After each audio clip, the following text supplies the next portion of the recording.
Welcome to the Season Butcher. Yet again, we have another awesome turkey hunt. Now, I'm Gabe Denzine. You guys haven't seen me on the Season Butcher yet. If you've seen me, it's probably been from River's Edge, Baronet Blinds, or Beagle Boy Outdoors. My uncle and his friend Charlie own the Season Butcher, so I've been working with these guys trying to kick off the business, get some content, and we're having a blast with it. Now, along with this, I went out on a late season turkey hunt with these guys and absolutely had an awesome hunt.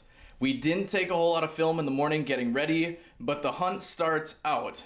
I show up to the parking lot at Charlie's cabin. We're getting ready. They're telling me about this bird is roosted here, right off the corner of the field. So we go in the dark and we set up on this bird, right? Light cracks, we're set up, decoys in the field, and the only birds gobbling are birds about 200 to 250 yards south of us along the river.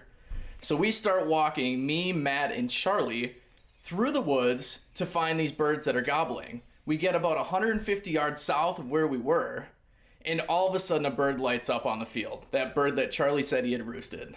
So after that gobble happened, Chuck, Matt, and I haul butt. And I mean, we're going through the woods, we're trying to get back, wondering, should we hunt this bird in the field? Should we hunt this bird in the woods? Don't know where he is, just have a general idea. And we decide that we're gonna slip through the swamp to get back to where we set up this morning.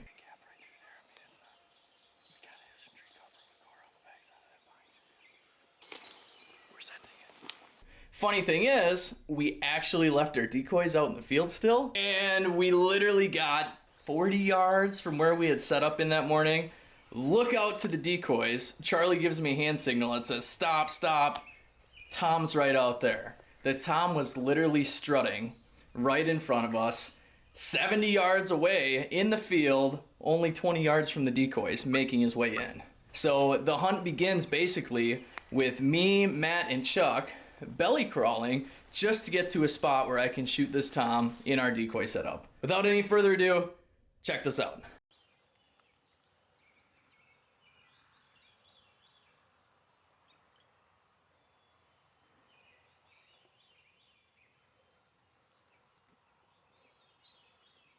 He's just standing there strutting.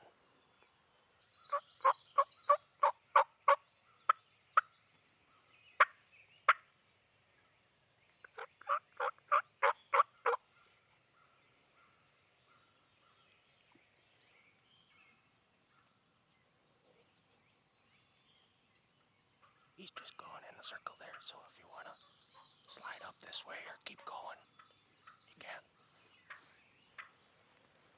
Yeah, I could probably shoot Charlie's decoy. I don't know if Charlie can film it though, so I need to make sure you're on it. Oh yeah, I'm good.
smoked him.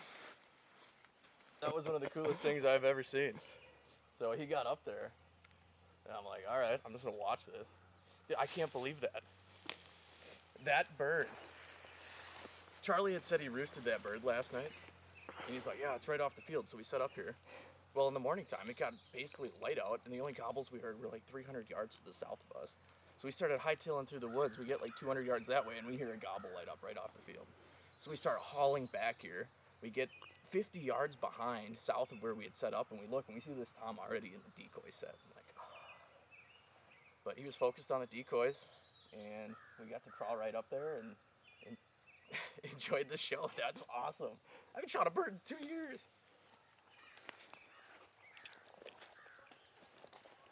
It's a fun